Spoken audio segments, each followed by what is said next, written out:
Na agad, ang bilis.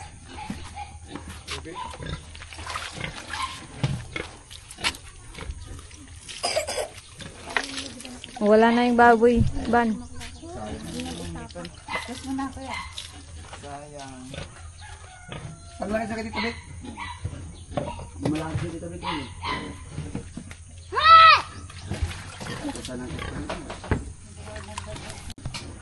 Bye. Bye-bye na. Pagmas ng puwan.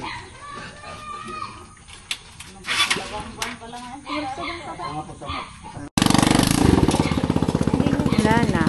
Kinuha na siya. Buhay na malaki. Yung, kung napapansin niyo yung, kung napanood yung mga latest vlog po, andun siya. May sarili isang video.